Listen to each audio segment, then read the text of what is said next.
Christ is risen.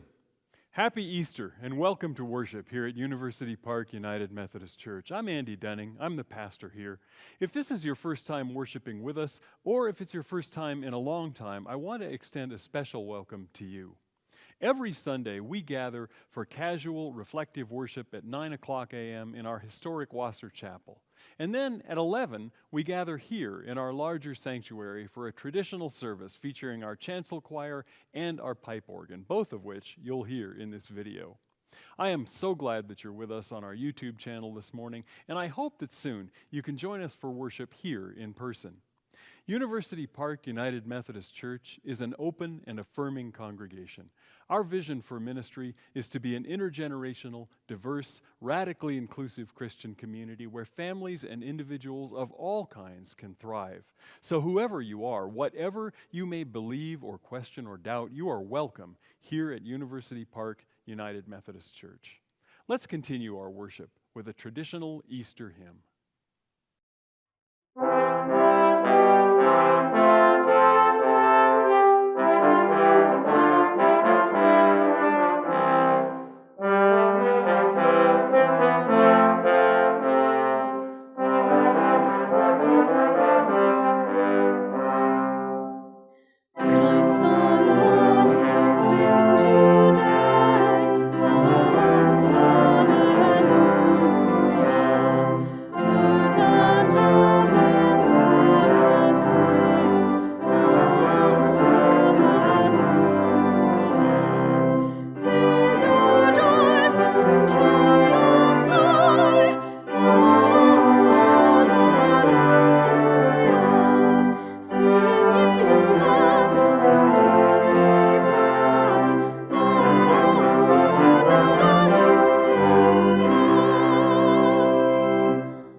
After the Sabbath, as the first day of the week was dawning, Mary Magdalene and the other Mary went to see the tomb. And suddenly there was a great earthquake, for an angel of the Lord descending from heaven came and rolled back the stone and sat on it. His appearance was like lightning, and his clothing white as snow. For fear of him, the guards shook and became like dead men. But the angel said to the women, "Do not be afraid. I know that you are looking for Jesus who was crucified. He is not here, for he has been raised, as he said. Come, see the place where he lay. Then go quickly and tell his disciples. He has been raised from the dead, and indeed he is going ahead of you to Galilee. There you will see him." This is my message for you." So they left the tomb quickly with fear and great joy and ran to tell his disciples. Suddenly Jesus met them and said, "Greetings." And they came to him, took hold of his feet and worshipped him. Then Jesus said to them, "Do not be afraid. Go and tell my brothers to go to Galilee. There they will see me." Do you ever wonder about the soldiers guarding the tomb? I mean, if anybody was ever a minor character in a Bible story, it's those guys. They only show up in the Gospel of Matthew. The other three Gospels never even mention them. We never learn their names. We don't know how many of them there are. They have no lines to say. They're just standing around at a tomb with a big rock over the entrance. When the angel in the story shows up to announce that Jesus is no longer there, Matthew says that the guards shook and became like dead men. Then later, when they tell their superiors what happened, we're told they got paid off and told never to tell anybody else. And that's it. We never hear from or about those soldiers again. They disappear from history. You know, I imagine that most of those guards, they probably weren't even told the reason that they were there. They're just soldiers. They were ordered to go keep watch, so they go keep watch. And if they were told the reason they were there, it probably didn't make a whole lot of sense to them. The religious and political leadership of the day has Jesus executed, but then there was some rumor this guy might come back to life, so they ask for guards. They're worried that some of his followers are going to get in, steal the body, and then make up some wild story about resurrection. So these guards, they have one job: keep a dead body in a grave, prevent resurrection. And Matthew tells us that not only do they fail spectacularly. No one comes to get Jesus out of the grave. An angel rolls away the stone that seals it up, and he's already gone. While the guards were standing there watching, nothing happen, somehow life had returned, and they didn't even notice. The tomb is empty. Now, all four Gospels agree on certain parts of the Easter story. In all four Gospels, it's early in the morning, before sunrise.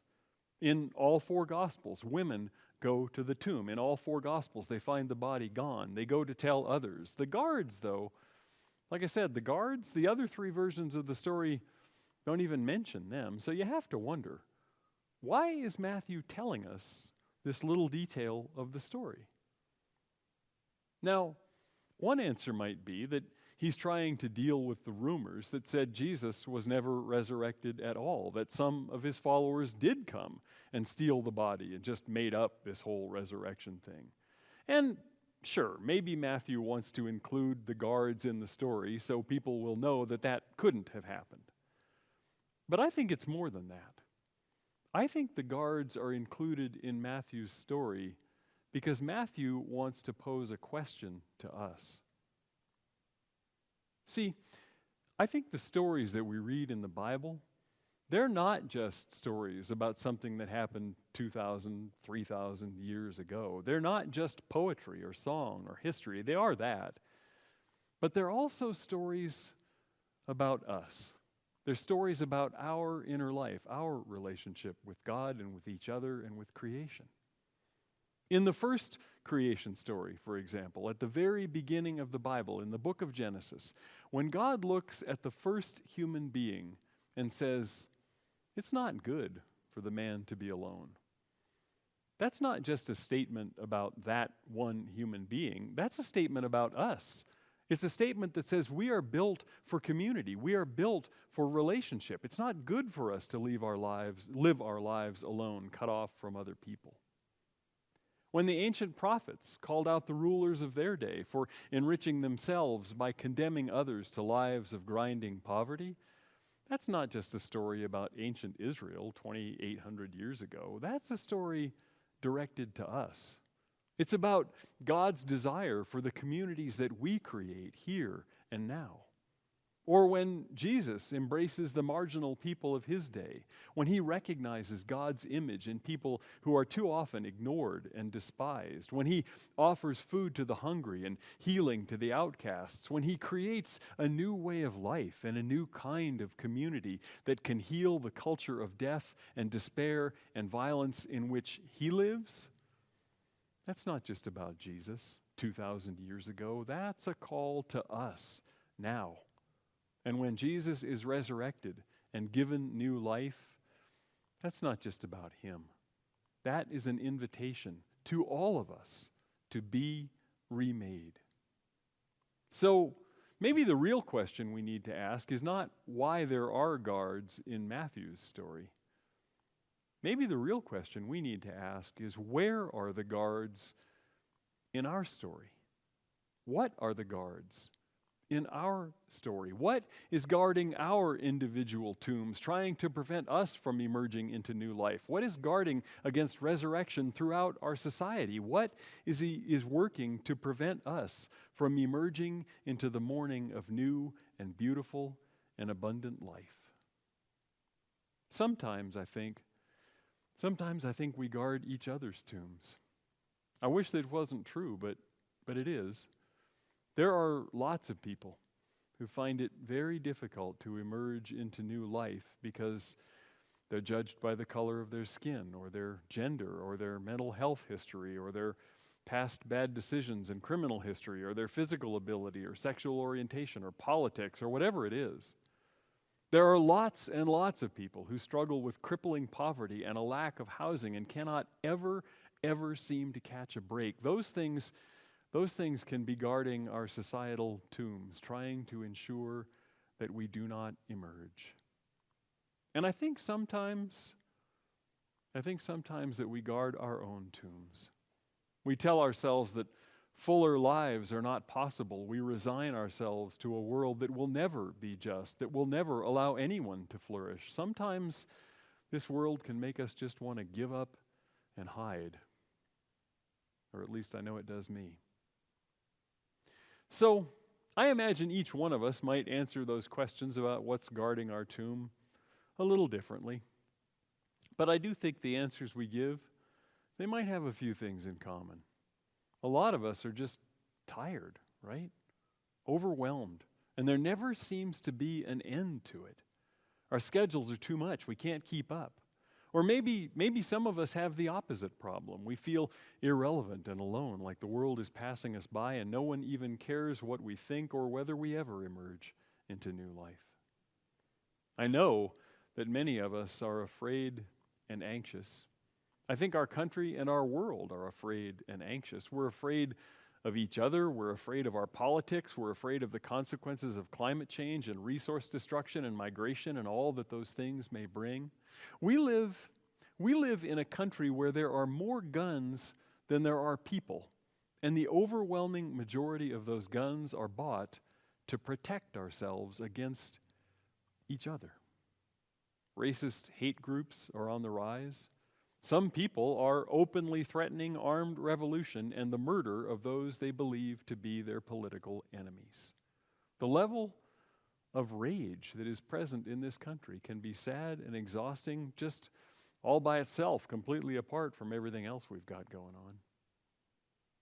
Maybe what guards our tombs is that we can so easily fall into despair and fatigue and having no idea of what to do. Or maybe it's that we believe we do know exactly what to do and we're enraged at those who disagree with us. But I think Matthew doesn't just pose the question of what's trying to prevent new life. I think he also points to a way out of despair and sadness and surrender. The story says that at the moment of resurrection, all the guards who are there, all of them, are powerless. Even as they stand watch, the resurrection has already happened and there is nothing they can do to stop it. The tomb is already empty, and as those frightened and joyful women run to Jerusalem to tell their friends what's happened, they meet Jesus. And Jesus says, "Go and tell my brothers to go to Galilee. There they will see me.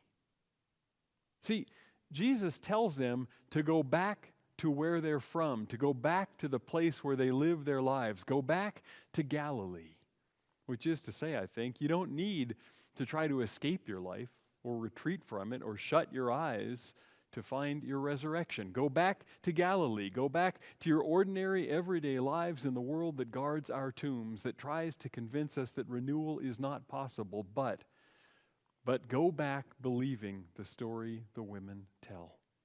Go back daring to hope that what seems impossible is within reach.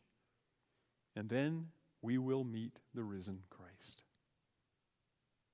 Christ is risen. In our everyday, material, physical lives where schedules are too full and our politics are screaming at us and we've lost our phone and spilled our coffee and our neighbor is carrying concealed and the Venezuelan newcomer is flying a sign in front of Home Depot and the car won't start, there, in our lives, in Galilee, we will meet him.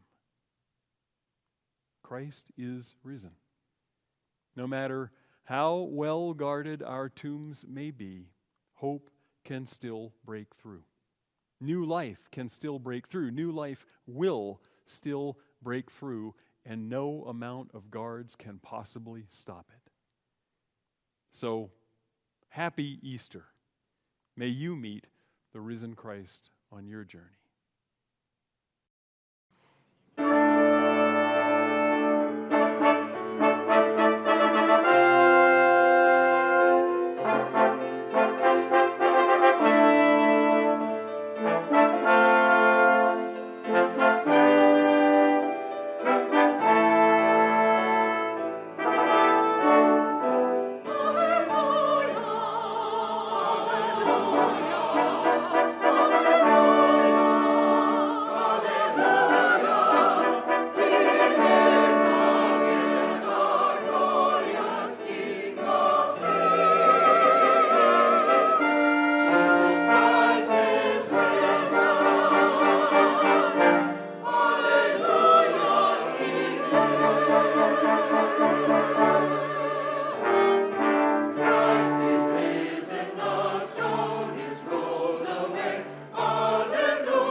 Please pray with me. Resurrected God, Creator whose love never leaves us, you are our light, our beauty, and our rest. You are our beginning and our end. In the Easter story, you show us that your presence is never gone, that your hope never dies. You show us that even when we give up hope, new life comes to us unseen and unnoticed. By being lifted on a cross, you draw all people to you. By being raised from death, you restore us to new life. May our lives always proclaim the mystery of your resurrection, and may we always pray as you have taught us. Our Creator, who art in heaven, hallowed be thy name. Thy kingdom come, thy will be done on earth as it is in heaven. Give us this day our daily bread, and forgive us our trespasses as we forgive those who trespass against us. And lead us not into temptation, but deliver us from evil. For thine is the kingdom and the power and the glory forever. Amen.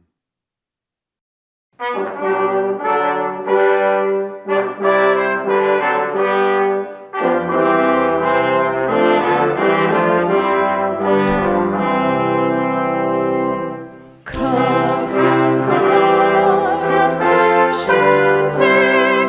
His cross stands empty to the sky. Let streets and homes with praises ring. His love and death shall never die. Christ is alive, no longer bound to distant years in Palestine. He comes to claim the here and now, and dwell in every place and time. Christ is alive and comes to bring good news to this and every age, till earth and all creation ring with joy, with justice, love, and praise.